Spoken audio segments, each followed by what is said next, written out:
Hola, ¿cómo están? Bueno, vamos a hablar sobre parámetros adicionales del examen físico, la somatometría y los signos vitales, que son elementos importantes de examinar, de evaluar durante el examen clínico, durante el examen físico, puesto que nos aportan información valiosa sobre el estado general del paciente. Los signos vitales, por ejemplo, son mediciones de las funciones básicas del cuerpo humano que nos permiten detectar y monitorizar problemas de salud.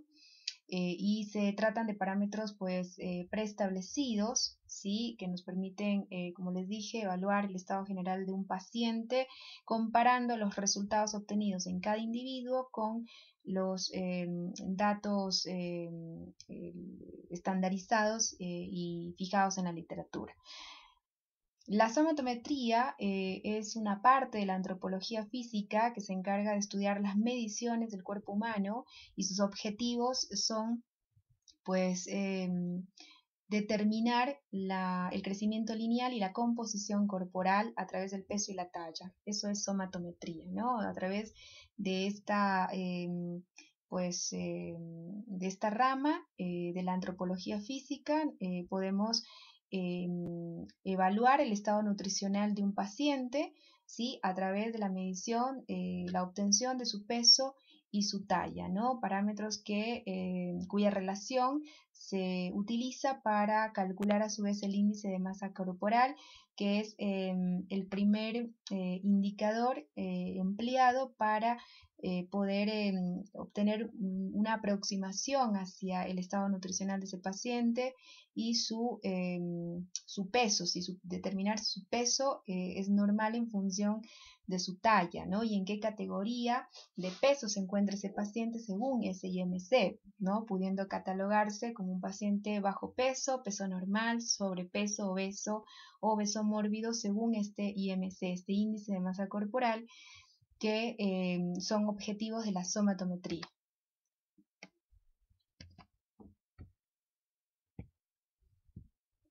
Entonces, la somatometría es la parte de la antropología física cuyo objetivo es estudiar el crecimiento del individuo y el peso a través de la talla, ¿sí? Y el peso expresado en kilogramos.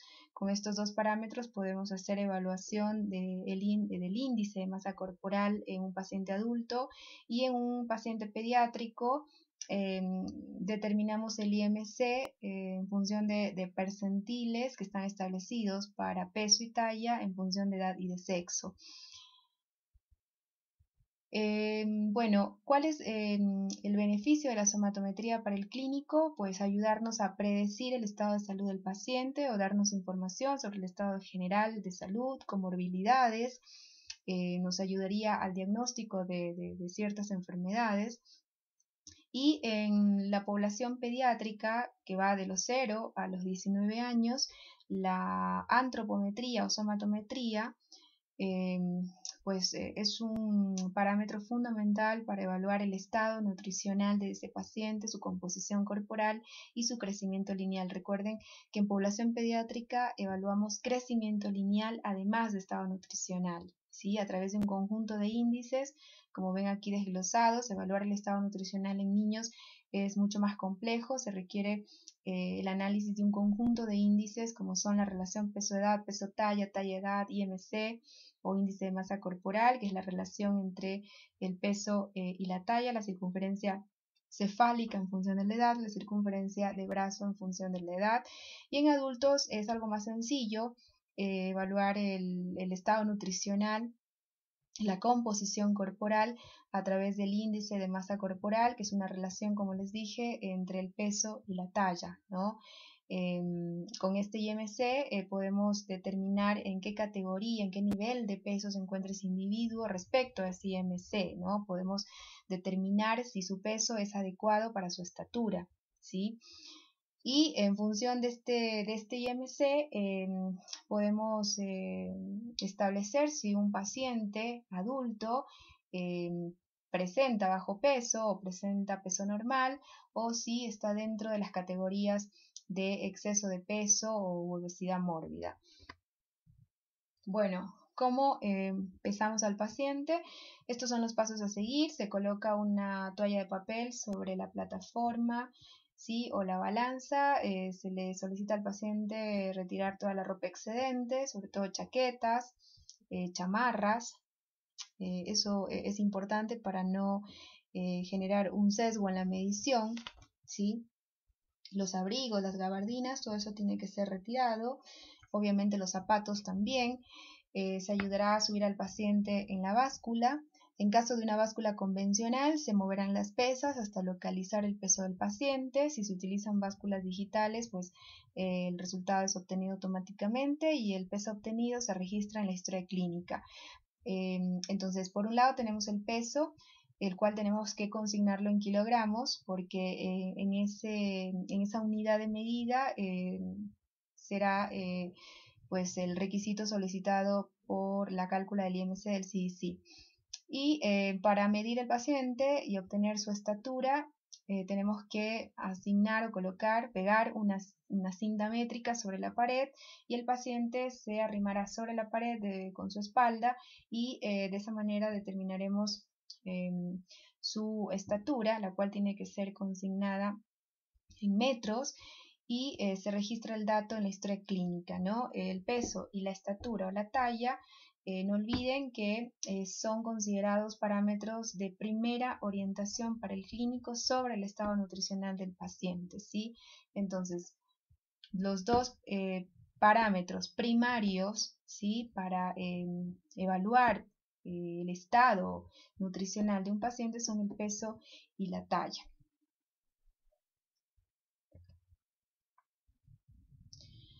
Bueno, vamos a utilizar la calculadora del índice de masa corporal para adultos, establecida por el CDC, el Centro de Enfermedades, con sede en Atlanta. El Centro de Diagnóstico de Enfermedades con sede en Atlanta, pues en su software, en su base de datos, provee este tipo de calculadora que en función de los datos requeridos, la estatura expresada en metros y el peso en kilogramos, pues nos arroja automáticamente el índice de masa corporal y nos da su interpretación, es decir, nos informa en qué categoría de peso se encuentra ese paciente según ese IMC, ¿sí?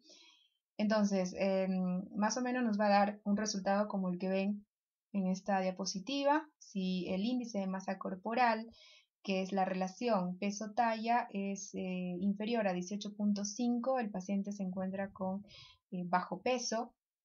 ¿Sí? Ante esta categorización podríamos sospechar de un estado de desnutrición, ¿sí? En cuyo caso pues el nutricionista o el médico clínico solicitará un estudio más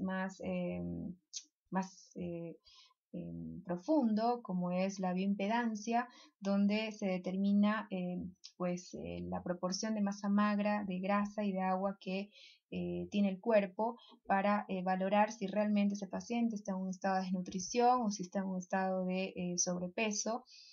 Recuerden que un paciente, un sujeto puede tener o exhibir un peso normal y estar en un estado de desnutrición, o inclusive puede tener un exceso de peso y sin embargo estar también malnutrido. Entonces hay que corroborar esta información, esta interpretación, esta categorización que nos da el IMC, que es bastante orientadora, pero no es 100% fehaciente, no es totalmente absoluta, ¿sí? No es absoluta, no es 100% fehaciente ante un resultado desfavorable, anormal, ya sea para bajo peso o ya sea para sobrepeso o obesidad mórbida.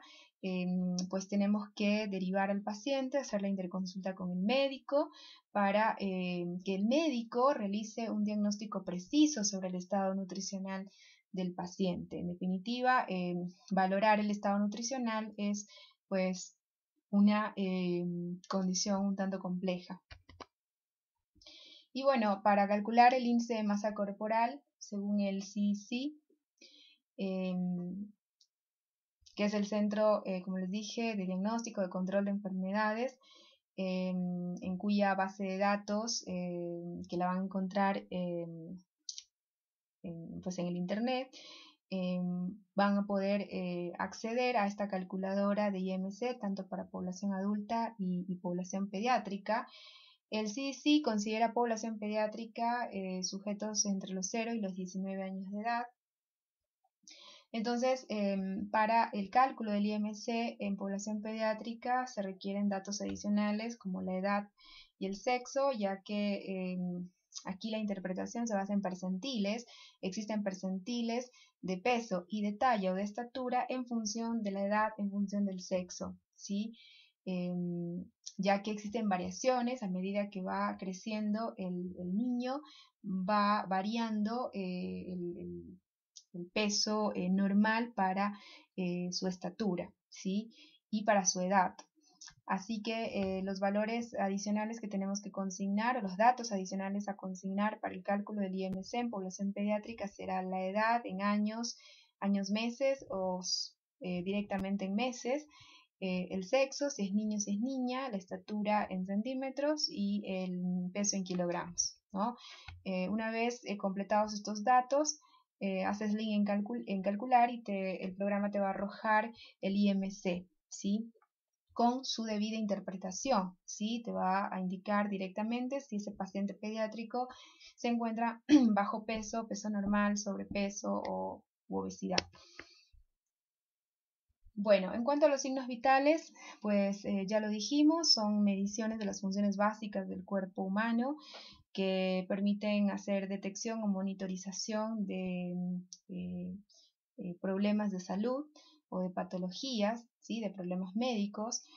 Y los signos vitales, entonces, son un conjunto de parámetros preestablecidos, ya que cada uno de ellos cuenta con valores estándares y pues los valores obtenidos en cada paciente, en cada individuo, serán contrastados con estos valores estandarizados para temperatura, pulso, presión arterial y frecuencia respiratoria. Entonces vamos a ver cada uno de ellos. La temperatura es el grado de calor corporal que se mantiene dentro del cuerpo de una persona como resultado del equilibrio entre la termogénesis y la termólisis.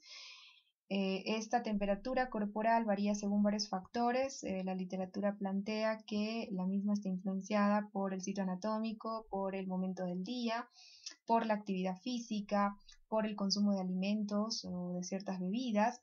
De ahí que es importante hacer esta medición solicitándole al paciente que no llegue a la consulta haciendo previamente ejercicio o agitado y que no consuma pues alimentos muy calientes antes de iniciar esta intervención, ¿sí? O esta cita odontológica.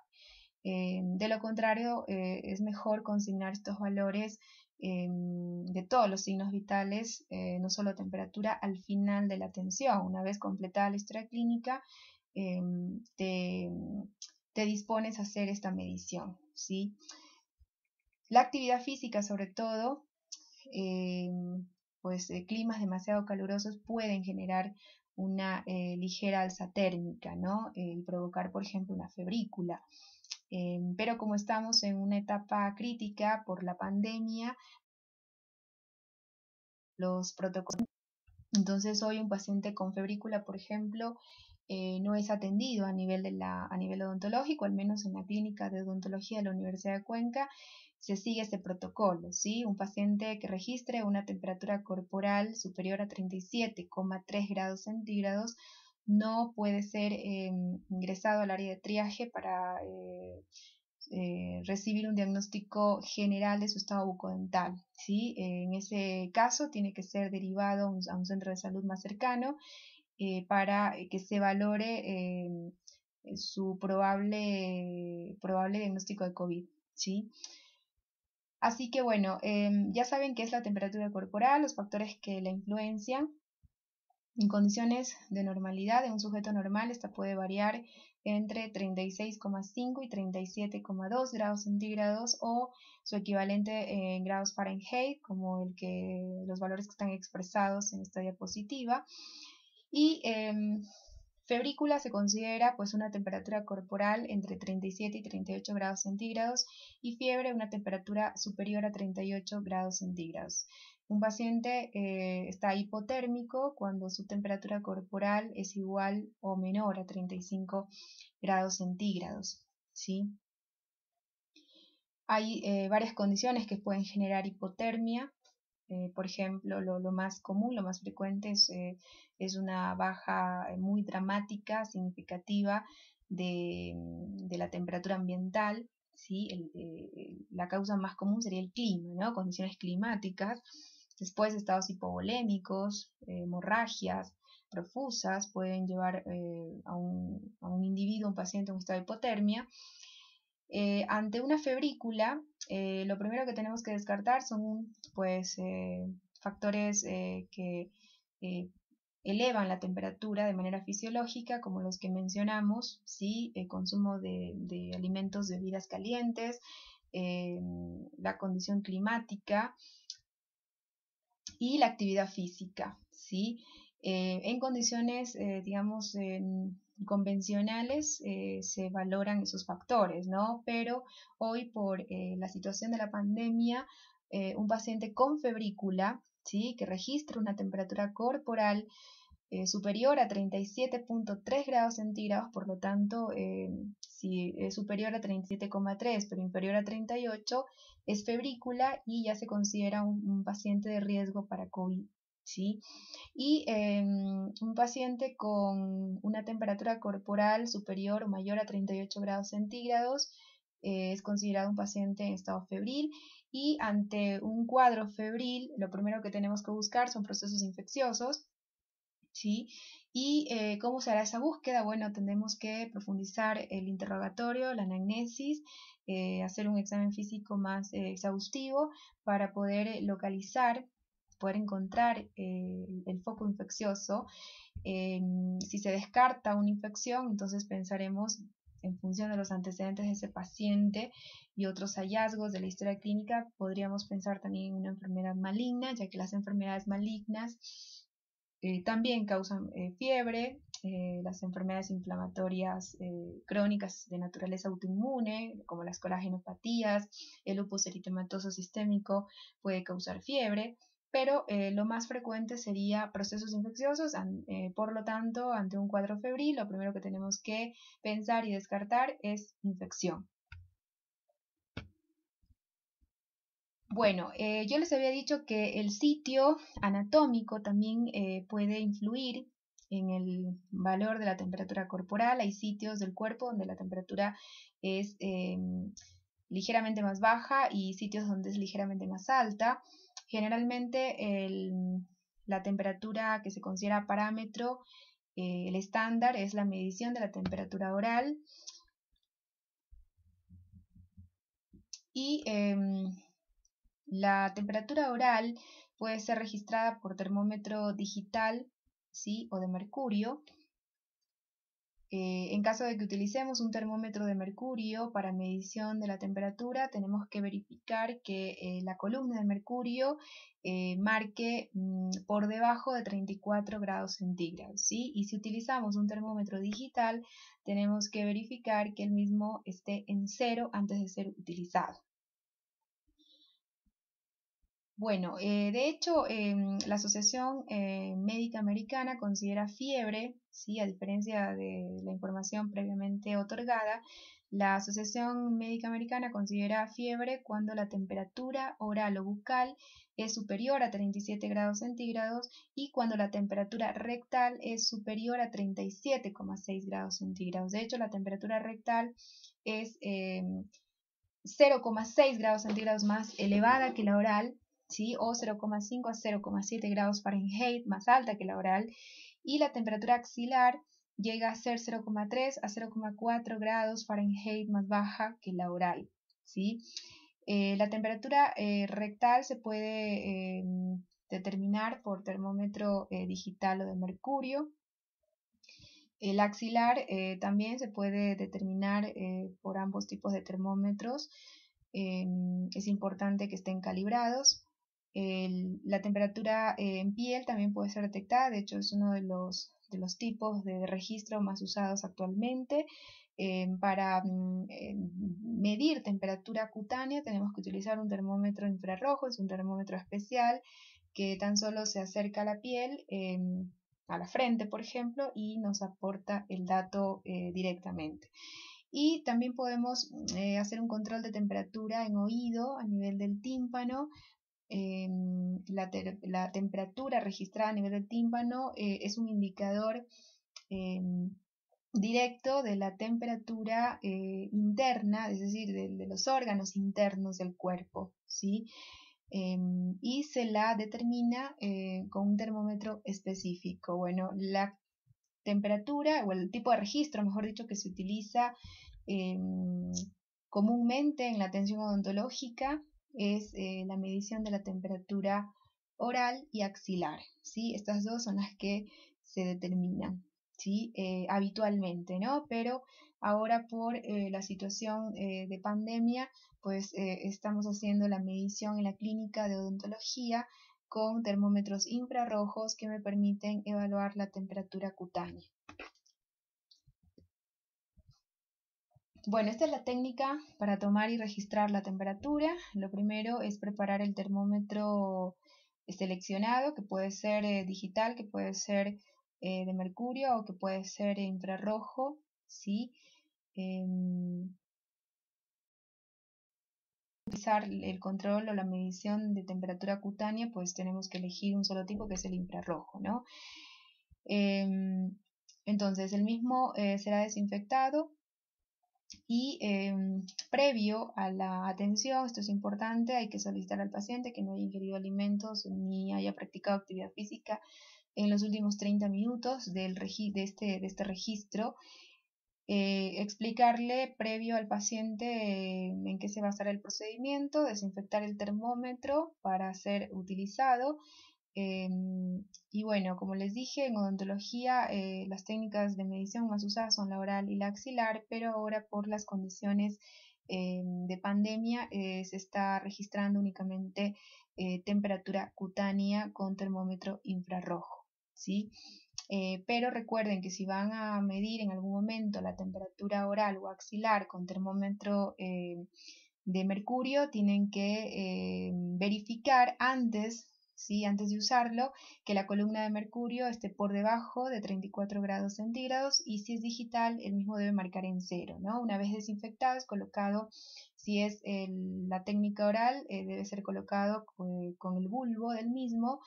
Deberá ir ubicado por debajo de la lengua y se dejará actuar 3 a 5 minutos, luego se retira, se hace la lectura, se registra el dato en la historia clínica y se desinfecta el termómetro para ser almacenado.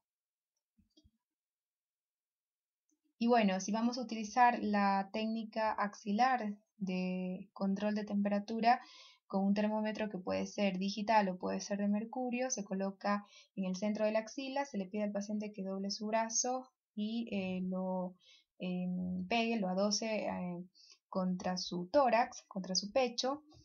Se deja actuar 3 a 5 minutos, se retira el termómetro, se hace la lectura, se registra el dato en la historia clínica, se desinfecta ese termómetro y se almacena.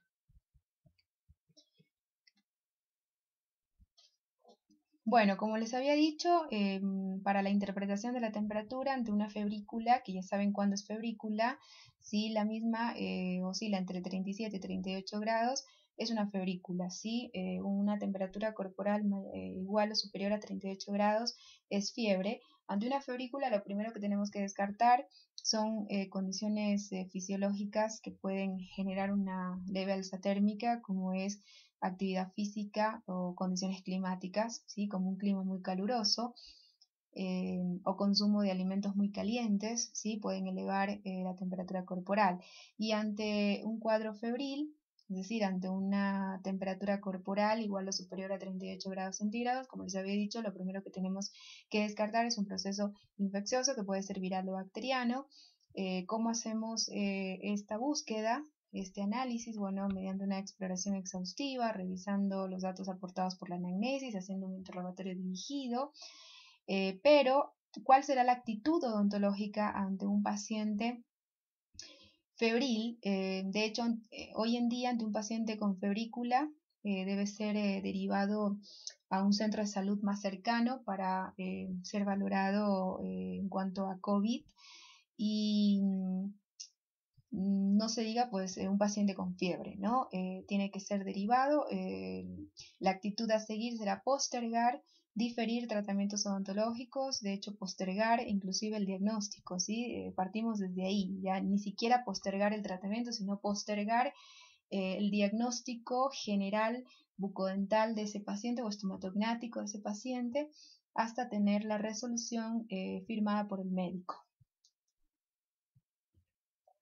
Bueno, el pulso es otro de los signos vitales que será determinado dentro del examen físico general, tanto para paciente internado como para paciente ambulatorio, es fundamental.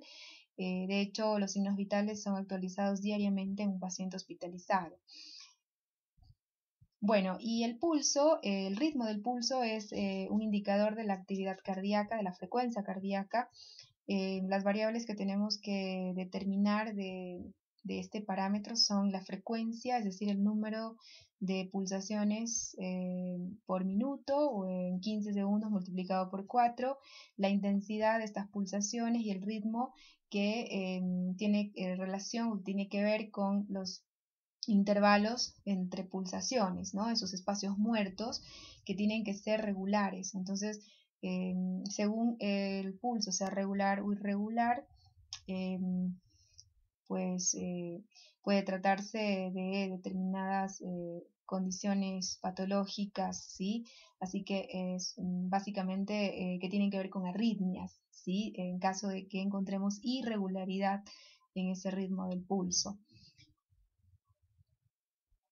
Bueno, y los valores que se encuentran dentro de la normalidad del estándar oscila para tanto mujeres y hombres entre 60 y 100 latidos por minuto, es el normal para pulso, ¿sí? Si queremos desglosar los valores según el sexo, porque hay ciertas variaciones, el pulso, al igual que la temperatura, está afectado por múltiples factores, tanto fisiológicos y patológicos. Los factores fisiológicos que influyen en esta frecuencia cardíaca, ¿sí? Serán la edad, el sexo. De hecho, en las mujeres el pulso tiende a ser más acelerado que en el hombre. Entre más joven es el individuo, más acelerado es el pulso. Otros factores que van a influir en esta frecuencia cardíaca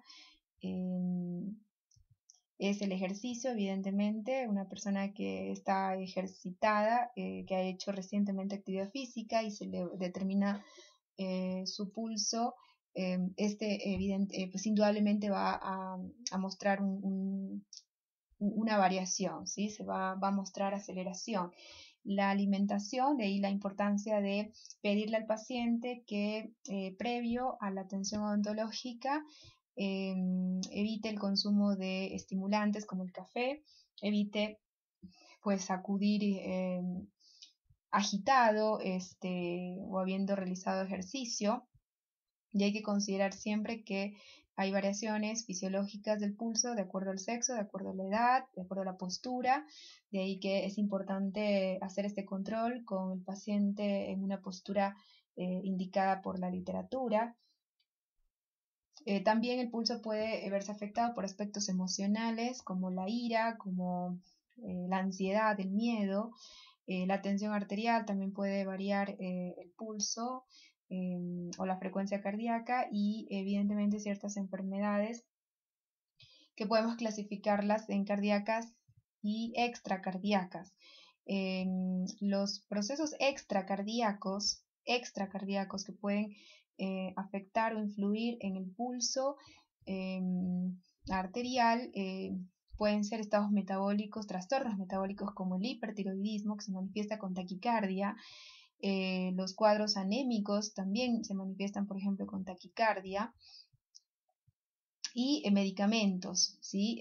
Medicamentos del tipo de los antihipertensivos, antiarrítmicos, pueden generar, por ejemplo, un descenso importante en el pulso, una bradicardia. Y también cuadros, yendo a lo más simple, a lo más sencillo, el dolor, los cuadros febriles manifiestan o se asocian, por ejemplo, con taquicardia. ¿Sí? Eso como causas extracardíacas, ¿no? Como causas cardíacas, pues hay varias que pueden acelerar o lentecer la frecuencia cardíaca. Básicamente tenemos que pensar en hipertensión, en arritmias cardíacas, bloqueo sinoauricular, que es un trastorno, una interrupción, un retraso en el sistema de conducción. Así que bueno, una vez que descartamos los factores fisiológicos ante una anormalidad en el pulso, ¿sí? Encontrándolo acelerado o disminuido, pues lo primero que tenemos que hacer es descartar, ¿sí? Evaluar factores fisiológicos que puedan generar o haber provocado esa aceleración. Y una vez descartados esos factores, nos vamos a pensar en patologías, en enfermedades que pueden ser cardíacas o extracardíacas, y pues será necesario utilizar los datos de la anamnesis, del interrogatorio, fundamentalmente para orientarnos en el origen y según eso pues armar la nota de derivación para que el médico sea quien realice el diagnóstico, ¿no? Entonces recuerden que estos son los valores de referencia. El pulso es considerado normal para hombres entre 50 y 90 latidos por minuto, mientras que, fíjense, en las mujeres el pulso arterial oscila entre 55 y 95 latidos por minuto. ¿Sí? Hablamos de una media, un pulso promedio de 70 latidos por minuto para el hombre, 75 latidos por minuto para la mujer. Se considera taquicardia pues cuando en ambos sexos el pulso es superior a los 100 latidos por minuto, y se considera bradicardia cuando el pulso pues es inferior a 50 latidos por minuto en el hombre, inferior a 55 latidos por minuto en la mujer. Bueno, en esta diapositiva se desglosa la técnica para medir el pulso. Como les dije, la postura es un factor que puede generar ligeras variaciones en el pulso, así que es importante seguirla o indicar o colocar al paciente en la postura que indica la literatura, ¿sí? El paciente tiene que estar en la posición adecuada, correcta, indicada por los textos de semiología. Para ello es necesario que el paciente se encuentre sentado con la espalda recta, el brazo apoyado sobre una superficie dura, ¿sí? Y el pulso se lo puede evaluar en distintos sitios. Se puede evaluar pulso carotidio, pulso radial. El pulso radial se puede determinar a nivel de la muñeca, a nivel de la cara interna del codo. Se puede valorar también el pulso femoral. El más recomendado es el pulso radial a nivel de muñeca, ¿sí? Ese es el que vamos a valorar, el que vamos a determinar. ¿Mediante qué? Mediante el tacto y la auscultación, ¿no? Aquí vamos a aplicar dos órganos de los sentidos que son el tacto, ¿sí? Con el tacto vamos a poder percibir el levantamiento, ¿sí? De la pared arterial, pues en cada bombeo que el corazón hace, cada largada de sangre a todo el sistema arterial, pues ese bombeo genera una elevación de la pared arterial, que es lo que se percibe con el sentido del tacto, y con el sentido de la audición, con la auscultación, vamos a poder registrar los parámetros que se deben consignar, que se deben considerar cada vez que hacemos la valoración del pulso arterial, y que son, además de la frecuencia, la intensidad y el ritmo. Entonces, el paciente sentado en la posición correcta, el profesional va a utilizar el borde distal, ¿sí? De los dedos índice, medio y anular de una mano, con los cuales va a oprimir a nivel del canal radial, que lo vamos a localizar a nivel de la muñeca, siguiendo la dirección del dedo índice, ¿sí? Es decir, en el borde externo, ¿sí? De la muñeca, ¿sí? Siguiendo la dirección del dedo índice, vamos a poder localizar una pequeña depresión, un canal llamado canal radial, donde pasa esta arteria. Vamos a aplicar presión con los bordes distales de los dedos índice, medio y anular, una leve presión. No se utiliza el dedo pulgar porque ese dedo tiene su propio pulso. Entonces, aquí la percepción se realiza únicamente con dedos índice, medio y anular de una mano. Se oprime para recibir el pulso y con el sentido de de la audición, es decir, con la auscultación se mide frecuencia, intensidad, magnitud, ritmo. Y generalmente en pacientes que tienen buen estado de salud, ¿sí?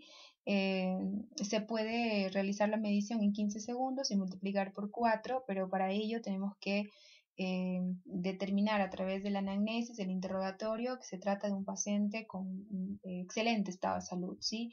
Pacientes ancianos, pacientes seniles, pacientes con comorbilidades, es preferible, ¿sí? Es recomendable y mucho más si presentan antecedentes cardíacos, es preferible hacer esta medición en un minuto completo, ¿sí? Entonces, una vez obtenido el dato en este lapso, el mismo debe ser registrado en la historia clínica, a nivel de examen físico, porque esto es examen físico, examen clínico. ¿Cómo hacemos la interpretación? Bueno, como ya les dije, un pulso inferior a 50 latidos por minuto en el hombre o inferior a 55 latidos por minuto en la mujer se considera bradicardia, y se considera taquicardia cuando en ambos sexos el pulso es superior a los 100 latidos por minuto. La bradicardia y la taquicardia pueden ser generadas por condiciones cardíacas y extracardíacas, ¿sí? Dentro de las causas cardíacas de bradicardia, la literatura describe los bloqueos sinusales, por ejemplo, y dentro de causas extracardíacas podemos citar las hemorragias profusas, ¿sí? La pérdida de líquidos, la deshidratación te va a llevar a una bradicardia, ciertos fármacos del tipo de los beta bloqueantes, los digitálicos, es decir, fármacos antihipertensivos, antiarrítmicos, pueden causar bradicardia cuando se están usando dosis excesivas, por ejemplo, o el paciente está mal medicado. Y la taquicardia, que puede ser también generada por enfermedades tanto cardíacas como extracardíacas, y como les dije, también es importante pues descartar factores fisiológicos, ¿sí?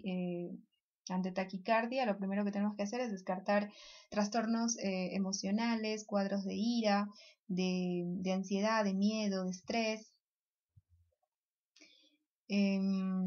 o por ejemplo estados patológicos que cursen con cuadros febriles. El dolor también manifiesta o asocia taquicardia. Y una vez que descartamos lo más simple, lo más sencillo, que sería por ejemplo un dolor intenso, un cuadro febril, un cuadro de ansiedad, de ira, de miedo, una vez que descartamos esos factores mencionados, nos vamos a pensar en patologías pulmonares o cardíacas, coronarias. Las infecciones debido a la fiebre que asocian pueden manifestar taquicardia. También puede manifestar taquicardia estados como la insuficiencia renal. Ciertas drogas también pueden manifestar taquicardia, así que es importante para determinar el origen, evaluar los antecedentes del paciente, qué medicamentos está utilizando, en qué dosis, con qué frecuencia.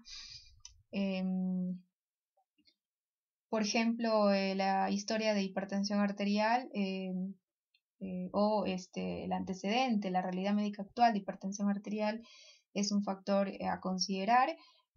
Puede ser la causa de la taquicardia, pero bueno, siempre tenemos que descartar primero lo fisiológico, luego irnos a factores patológicos pues simples como los estados febriles, las infecciones, el dolor, cuadros emocionales, y una vez descartados esos factores nos vamos a pensar en probabilidades de patología o compromiso renal, patología pulmonar, cardíaca, coronaria, una taquicardia debido a un abuso de drogas también es un factor frecuente, así que debe ser descartado en una fase inicial. Y bueno, ante la detección de bradicardia o de taquicardia, ¿sí? Y más aún si podemos localizar la causa o el factor predisponente, pues le toca al médico hacer el diagnóstico correcto ante cualquiera de estas situaciones, ya sea bradicardia o taquicardia. Deber del odontólogo remitir al paciente al médico y no hacer nada a nivel odontológico.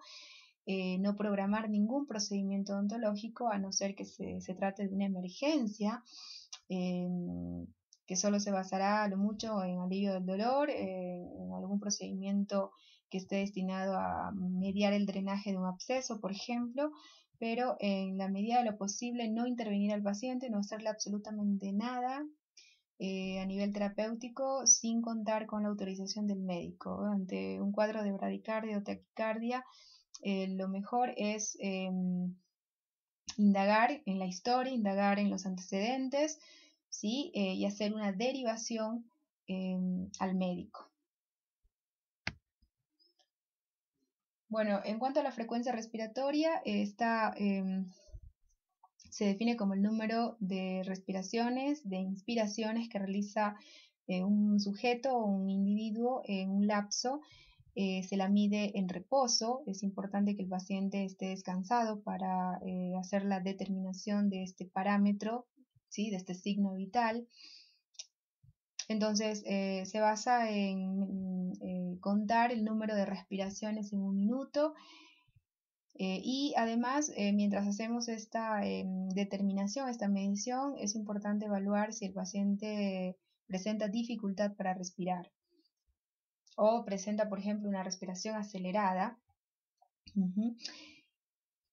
¿Cómo podemos hacer esta medición? Bueno, se lo puede hacer de dos formas. Una manera es sentarse junto al paciente y durante una etapa donde él no se percate que estamos haciendo esta medición, es importante no indicarle que vamos a medir frecuencia respiratoria.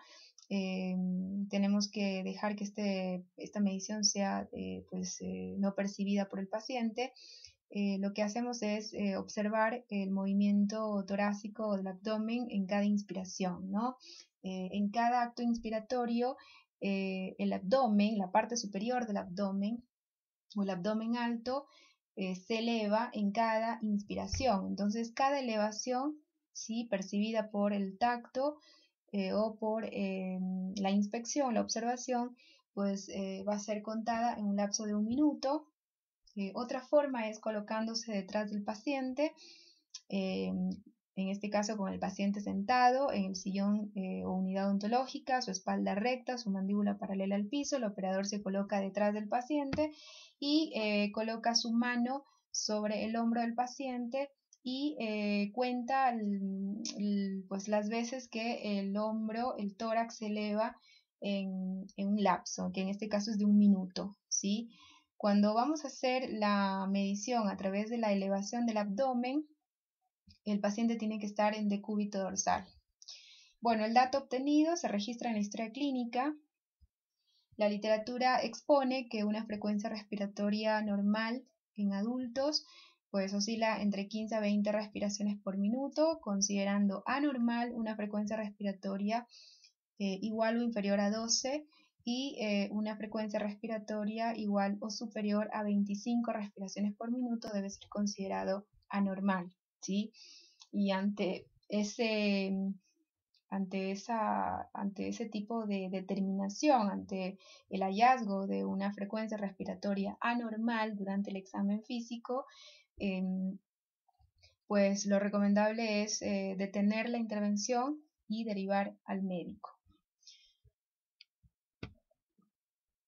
Bueno, en esta tabla podemos encontrar factores o causas de taquipnea, que significa una aceleración de la frecuencia respiratoria.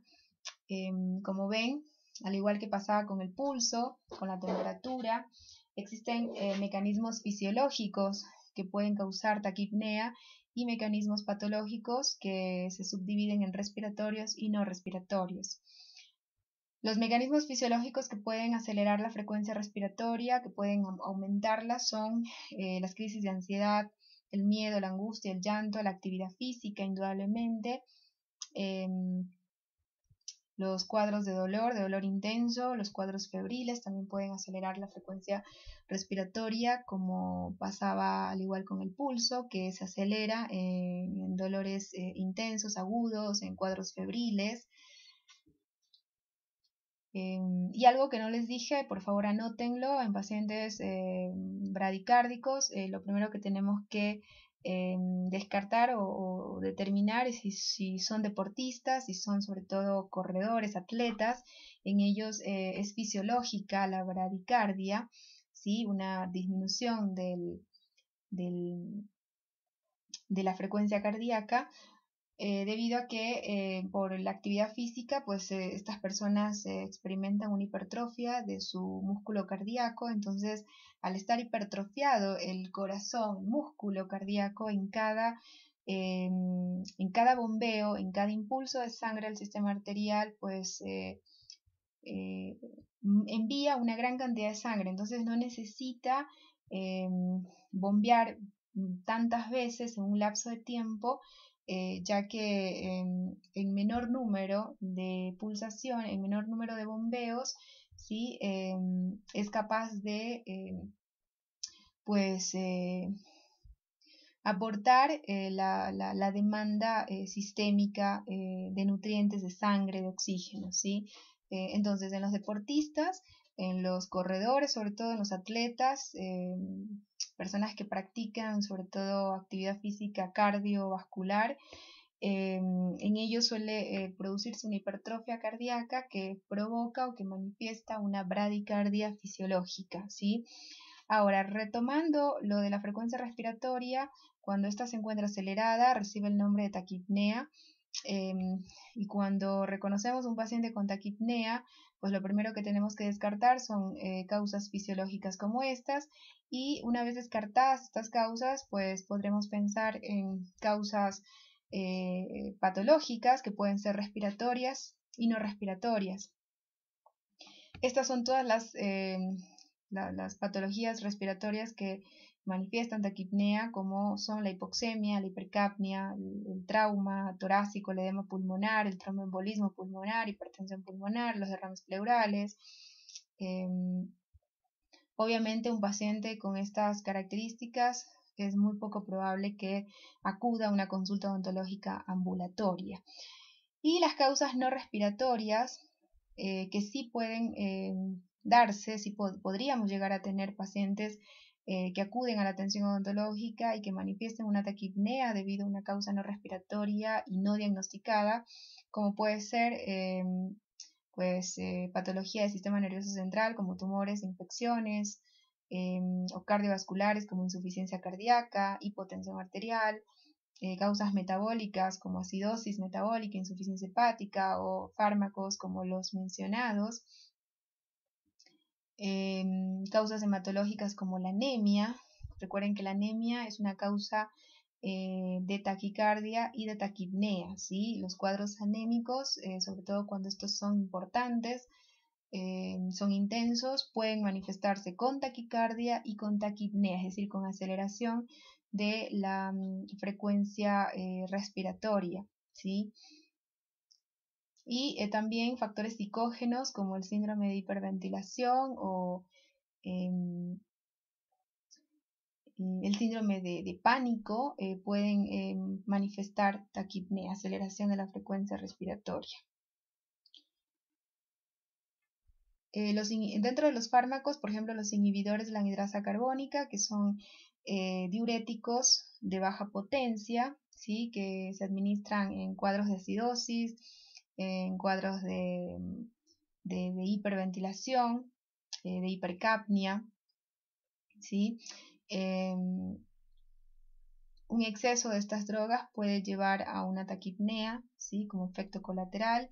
El uso de los beta-agonistas, que son drogas que tienen un mecanismo de acción similar a la epinefrina, es decir, son simpático-miméticos. Los salicilatos, como la aspirina, el ácido acetilsalicílico, pueden dar como efecto adverso una taquipnea. Así que lo recomendable es que ante un paciente con taquipnea, lo primero que debes descartar son los mecanismos fisiológicos, ¿sí?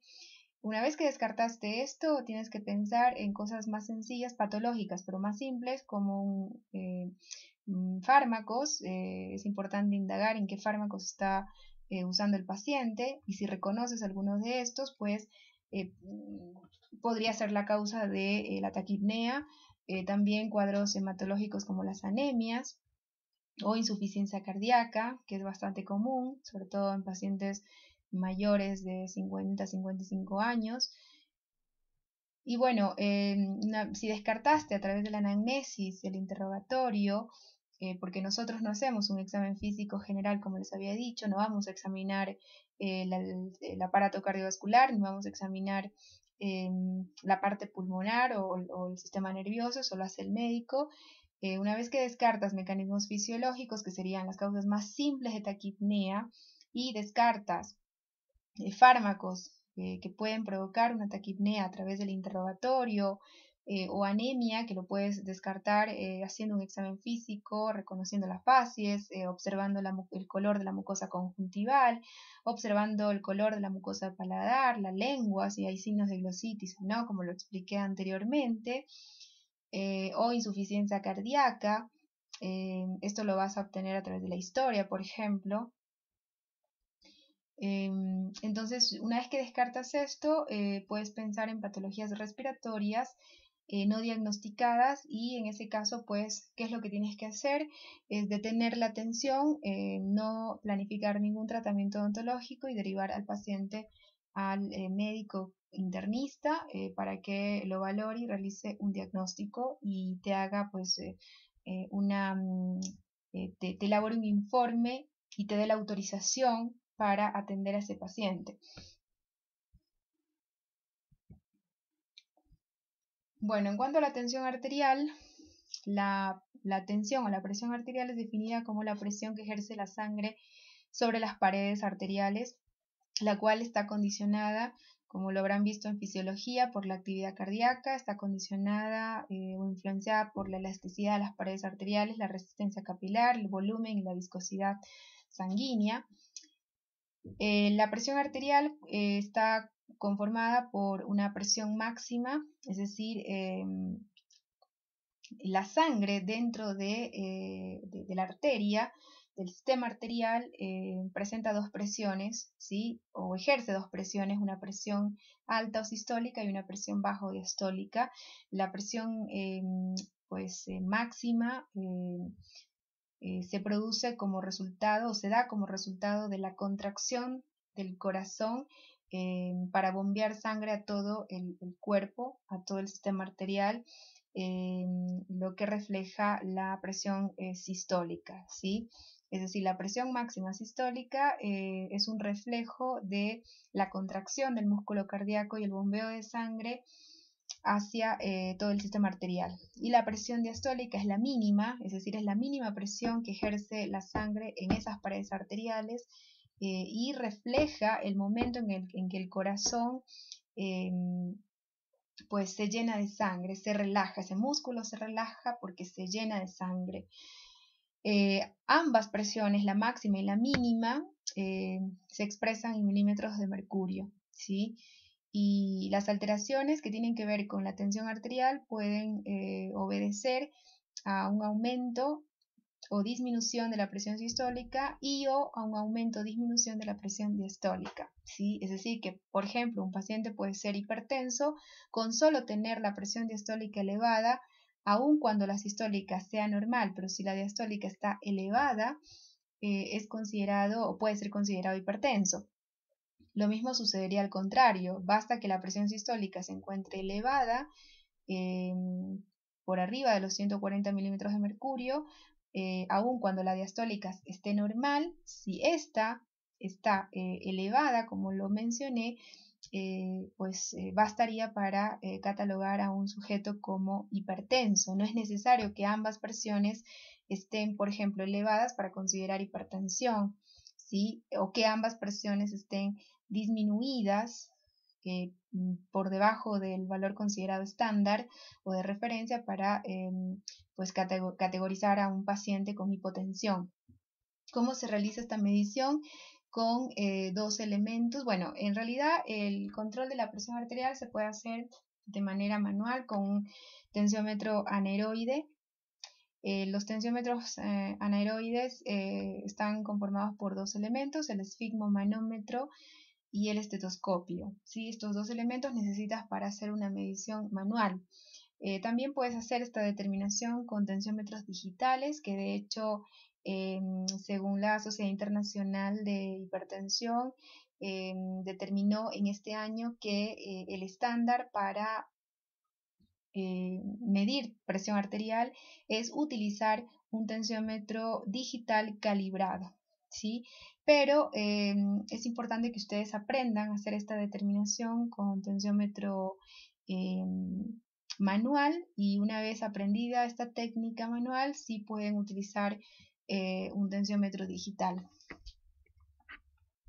Bueno, estos son los elementos entonces necesarios para determinar la presión arterial de forma manual. Necesitamos el esfigmomanómetro y el estetoscopio, ¿sí?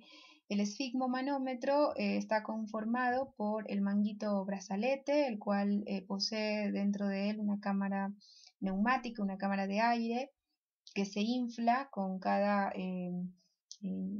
pues se llena de aire con cada insuflación que realizamos. De esta cámara pues se desprenden las mangueras, ¿sí? O ejes que vemos acá, que son dos, las cuales están conectadas por un extremo al manómetro, donde vamos a hacer la consignación. Vamos a poder visualizar los valores de presión expresados en milímetros de mercurio, y por el otro extremo vamos a tener la perilla de goma o de caucho, que es la perilla que se insufla para llenar de aire esta cámara neumática y poder lograr de esa manera alcanzar la presión de obliteración, ¿sí? Que es la presión necesaria para hacer desaparecer el pulso radial, ¿sí? Entonces el clínico o el operador deberá insuflar 20 a 30 milímetros de mercurio por arriba de esa presión de obliteración, y en ese momento, cuando se haya llegado a ese punto, comienza la desinsuflación, abriendo en este caso la válvula, que es la perilla que estoy señalando, es la válvula de este esfigmomanómetro. Cuando yo empiezo a insuflar para llenar de aire esta cámara neumática, pues la perilla o válvula tiene que estar cerrada, ¿sí? De lo contrario, no pasará aire a esta cámara del manguito. Una vez que esto se llenó de aire, ¿sí? Porque se insufló hasta 20 a 30 milímetros de mercurio por arriba de la presión de obliteración, entonces estaremos listos para abrir esta válvula de manera sincrónica, homogénea, a una velocidad de 2 a 3 milímetros de mercurio por segundo, para dejar escapar el aire lentamente, y a medida que va escapando el aire de esa cámara neumática, va descendiendo la aguja, y tenemos que pues, observar en qué punto, en qué nivel de presión se escucha el primer latido, que siempre es intenso, contundente, ¿sí? Y ese primer latido, la escucha de ese primer latido se consigna como presión sistólica o máxima, y el punto o el nivel de presión en el cual dejemos de escuchar el último latido será consignado como presión diastólica o mínima, ¿sí? El estetoscopio es necesario para poder auscultar estos ruidos cardíacos. Y el estetoscopio está formado por las olivas auditivas, que son las que estoy señalando, los conductos de transmisión, y en la parte distal de estos conductos o mangueras, nos encontramos con el diafragma y la campana del estetoscopio, ¿no? Los estetoscopios más modernos presentan fusionado el diafragma con la campana, ¿sí? Ahora, ¿para qué sirve el diafragma? Bueno, el diafragma, que es la esfera más grande, ¿sí?, de este estetoscopio, permite percibir los sonidos de alta frecuencia y esta es la campana, ¿sí? La pieza de mayor diámetro es la campana del estetoscopio, que se utiliza para percibir los sonidos de alta frecuencia, y el diafragma, que es la pieza más pequeña, pues permite percibir los sonidos de baja frecuencia, ¿sí? Y estas olivas auditivas se llaman así porque van colocadas en los conductos auditivos externos, ¿sí? Para colocarnos el estetoscopio tenemos que observar que la parte, pues, cóncava de estos conductos mire hacia nuestra cara, ¿no? Bueno, eso lo vamos a ver bien en la práctica. Y en cuanto a la colocación del esfigmomanómetro, pues dijimos que este está formado por un brazalete o manguito, ¿sí?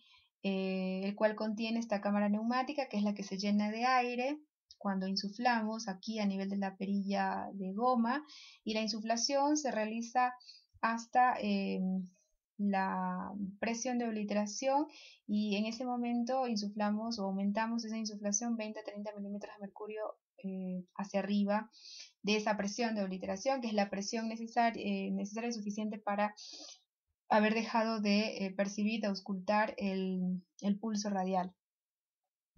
Entonces, para realizar esta medición, los pasos son estos, están desglosados. Lo principal es saber que el paciente debe estar descansado y sentado en una forma correcta. Tiene que estar sentado con la espalda recta, con la mandíbula paralela al piso. El brazo tiene que estar apoyado en una superficie dura a la altura del corazón. Las piernas tienen que estar paralelas, sin doblar, y tampoco se aceptará pacientes que doblen los tobillos, ¿sí? Entonces tiene que estar sentado con la espalda recta, las piernas separadas sin cruzar, los tobillos sin cruzar. Preparar el equipo. Si vas a hacerlo con tensiómetro anaeroide, tienes que contar con estos dos elementos citados, ¿no? El esfigmomanómetro y el estetoscopio. Entonces, una vez que el paciente está sentado en la posición correcta y descansado, debe por lo menos haber descansado 5 minutos. Si la medición la vas a hacer pues inmediatamente que el paciente llega a la consulta, tienes que esperar que hayan pasado al menos 5 minutos desde que llegó, desde que ingresó. Otra forma es consignar todos estos signos vitales, todos, temperatura, pulso, frecuencia respiratoria y presión arterial, pues al final de la historia clínica, ¿no? Una vez que culminaste, completaste el examen físico del sistema estomatognático, consignas estos signos vitales, ¿no? De tal manera que te aseguras que el paciente esté lo suficientemente descansado. Bueno, preparas el equipo, colocas el brazalete, el manguito del esfigmomanómetro. El tamaño de este brazalete generalmente está estandarizado para la población adulta, pero para pacientes obesos, obesos mórbidos, tienes que utilizar esfigmomanómetros especiales con tamaños mayores de brazalete, y para población pediátrica también se deberá adquirir un esfigmomanómetro con un tamaño de brazalete inferior, adecuado para población pediátrica, ¿sí? Tienes que ahí básicamente basarte en los grupos etarios de población pediátrica que vas a atender. Bueno, entonces se coloca el brazalete del esfigmomanómetro alrededor del brazo, de tal manera que el borde inferior de este brazalete se ubique a 2,5 centímetros del pliegue del codo, ¿sí? O de la cara interna del codo, ¿sí? El brazo del paciente tiene que estar colocado en posición anatómica, ya saben cuál es esa posición. Entonces, una vez que el brazo se coloca en posición anatómica, se coloca eh, el brazalete, el manguito del esfigmomanómetro, de tal manera que este borde inferior se ubique a 2,5 centímetros del pliegue del codo. Ajustan el brazalete. Aquí tiene unos adhesivos que les permite ajustar el mismo en toda la circunferencia o perímetro del brazo, y el ajuste no debe ser tan preciso, ya que deberás verificar que exista una separación entre la piel y la cara interna de este brazalete, una separación que involucre pues el espesor de 2 dedos, ¿no? Deberás poder ingresar 2 dedos, el índice y el medio, en el espacio que queda entre el brazalete y la piel del brazo. Entonces, una vez que el brazalete está colocado, el siguiente paso será ubicar la campana. Se utiliza la campana del estetoscopio, porque son sonidos de alta frecuencia los que vamos a escuchar, a recibir. Se coloca la campana del estetoscopio en el sitio donde hayas percibido el pulso radial a nivel del pliegue del codo, ¿sí? Donde percibiste con el sentido del tacto el pulso radial, entonces en ese lugar vas a colocar la campana del estetoscopio, que es el lugar siguiendo la dirección del dedo índice hacia el pliegue del codo. Es ahí donde vas a localizar una pequeña depresión, el canal radial donde pasa esta arteria. Una vez percibido el pulso, entonces ubicas la campana del estetoscopio. Las olivas auditivas son ubicadas en los conductos auditivos externos. Y con la mano contraria, porque con la mano izquierda se sostiene la campana del estetoscopio, que está ubicada en el sitio donde pudiste auscultar ese pulso radial. Con la mano contraria sostienes la perilla de caucho que fue señalada previamente y cierras la válvula, ¿no? La válvula tiene que estar completamente cerrada para poder insuflar y de esa manera se llene de aire esa cámara neumática. ¿Hasta dónde insuflas? Bueno, debes insuflar 20 a 30 milímetros de mercurio por encima de la presión de obliteración, que es la presión de obliteración es la presión necesaria, suficiente para hacer desaparecer o dejar de auscultar ese pulso radial. El punto en el cual dejaste de escuchar ese pulso radial, entonces vas a aumentar, vas a seguir insuflando 20 a 30 milímetros de mercurio por encima de esa presión de obliteración. Y bueno, una vez logrado ese punto de insuflación, empezaremos a aflojar la válvula del esfigmomanómetro a una velocidad constante de 2 a 3 milímetros de mercurio para que vaya escapando el aire en forma lenta. Y como les dije, debemos estar atentos para poder auscultar la aparición del primer sonido, que siempre es muy intenso. Ese primer sonido auscultado representa la presión máxima sistólica, y el punto en el cual se deja de escuchar el último sonido o pulsación o ruidos, pues significa o se consigna como presión diastólica.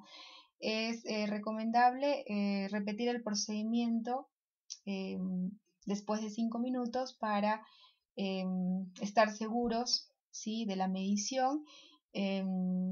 Y cuando en los casos en que el paciente en la primera medición muestra un valor alterado, que está fuera del estándar, lo que se recomienda es dejar pasar 5 minutos y tomar otra vez, digamos, hacer un nuevo registro, y luego dejar otra vez 5 minutos y volver a tomar un tercer registro, ¿no? Entonces lo que se hace es, se obtiene un promedio del segundo y el tercer registro, y ese dato es el que se consigna, mientras que el primer registro se elimina, ¿sí? No se toma en cuenta. Eso se realiza cuando ante una primera medición los valores están fuera del estándar, ¿sí? Cuando están fuera del estándar se recomienda hacer 2 mediciones adicionales, ¿sí?, con intervalos de 5 minutos.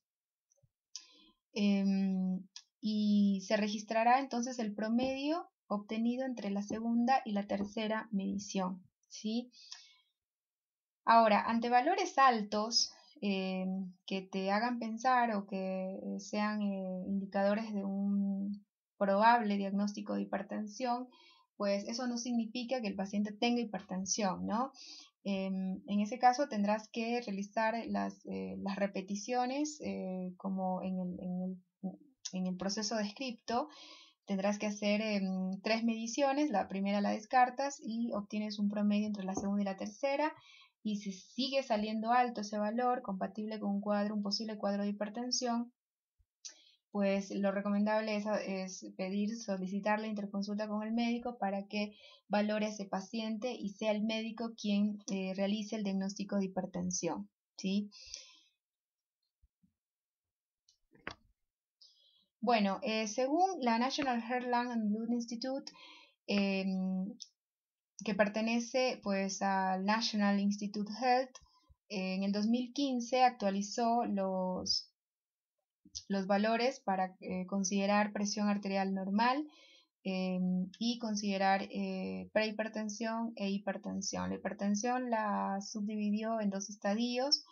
Hipertensión estadio 1, cuando la sistólica es igual o superior a 140 milímetros de mercurio, pero inferior a 160, y una diastólica que oscila entre 90 y 99 milímetros de mercurio. Entonces se considera hipertensión estadio 1, nivel 1, cuando el paciente presenta una sistólica en este rango, o una diastólica en este rango, ¿sí? Hipertensión estadio 2, cuando la sistólica es igual o superior a 160 milímetros de mercurio y la diastólica es igual o superior a 100 milímetros de mercurio. Se considera crisis hipertensiva cuando el paciente manifiesta una sistólica superior a 180 milímetros de mercurio y una diastólica superior a 110 milímetros de mercurio. La presión arterial normal, según la NAI, en ese año 2015, consideró una sistólica inferior a 120 y una diastólica inferior a 80, y por lo tanto consideró prehipertensión o presión arterial normal alta. O sea, todavía el paciente no está en hipertensión, pero estaría en un estado de prehipertensión, estaría en una condición de riesgo, donde quiere valoración continua, cuando la sistólica oscila entre 120 y 139 milímetros de mercurio, o la diastólica oscila entre 80 y 89 milímetros de mercurio. Y además consideró que un paciente que ya tiene diagnóstico de hipertensión pero está bajo tratamiento con antihipertensivos, para decir que ese tratamiento está haciendo el efecto realmente, que está controlando su presión, ¿sí? Que lleva un buen control de su enfermedad, la sistólica tendría que ser inferior a 140 milímetros de mercurio y la diastólica inferior a 90 milímetros de mercurio. Y para el caso de un paciente diabético, se considera, o pacientes con insuficiencia cardiorrespiratoria, se considera una presión pues controlada, o una enfermedad, mejor dicho, de base controlada, cuando la sistólica es inferior a 130 y la diastólica inferior a 80 milímetros de mercurio. Sin embargo, la Sociedad Internacional de Hipertensión, aquí tienen el link si desean pues ingresar al artículo completo. Se reunió en este año, en mayo del 2020, y pudo actualizar, ¿sí? De hecho hizo la publicación sobre los nuevos valores estandarizados para considerar presión arterial normal, normal alta, hipertensión grado 1, grado 2, y esta nueva categorización está avalada por la Sociedad Colombiana de Cardiología y por la Federación Europea de Cardiología. Entonces son las mediciones con las cuales nos vamos a quedar, ¿sí? No vamos a manejar los parámetros de la NAI del 2015, vamos a manejar estos parámetros. Así que el día que iniciemos la práctica, donde realizaremos el anamnesis y el examen físico, pues vamos a manejar estos valores de presión para considerar un paciente normal o con variaciones o anormalidades en sus valores de tensión arterial. Entonces, Para la Sociedad Internacional de Hipertensión, la ISH, un paciente tiene o presenta una presión arterial normal cuando la sistólica es inferior a 130 milímetros de mercurio y la diastólica es inferior a 85 milímetros de mercurio. Como ven, es un cambio importante.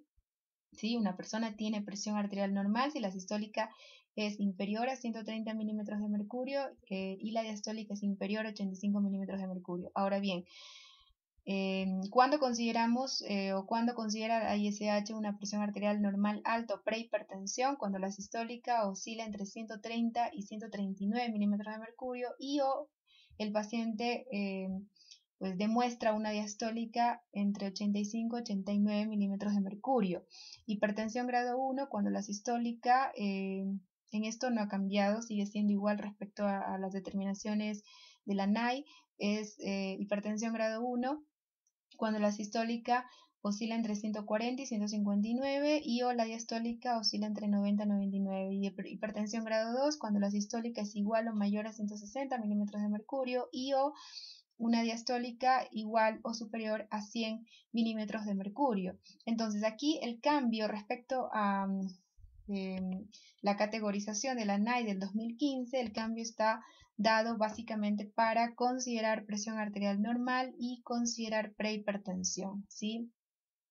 Es decir, que hasta 129 milímetros de mercurio de sistólica, ese paciente tiene una presión arterial normal y una diastólica hasta 84 milímetros de mercurio es considerada una presión normal. De 85 a 89, la diastólica es considerado presión normal alta o prehipertensión. Igual, si la sistólica, así esté normal, esté menor a 85, pero la sistólica está entre 130 y 139 milímetros de mercurio, es suficiente para considerar un paciente con prehipertensión. ¿Sí? Bueno, eso es todo lo que respecta a este tema de somatometría y signos vitales, que es fundamental para que puedan llevar a cabo el examen físico general de un paciente. Estos son aspectos que tienen que ser evaluados por un odontólogo. El odontólogo tiene que estar capacitado para valorar el estado nutricional del paciente, poder determinar o poder orientarse sobre el estado de nutrición del paciente que está atendiendo, poder predecir si el paciente está en sobrepeso o está con obesidad o obesidad mórbida, ya que existen patologías bucales que están condicionadas, están influenciadas por trastornos metabólicos y con padecimientos que tienen que ver con el peso, ¿sí? Y después los signos vitales, recuerden que son mediciones de las funciones básicas del cuerpo humano y que son fundamentales también para valorar el estado general de un paciente, ya que pueden ser útiles para detectar y monitorizar un problema de salud. Bueno, esto es todo. Muchas gracias.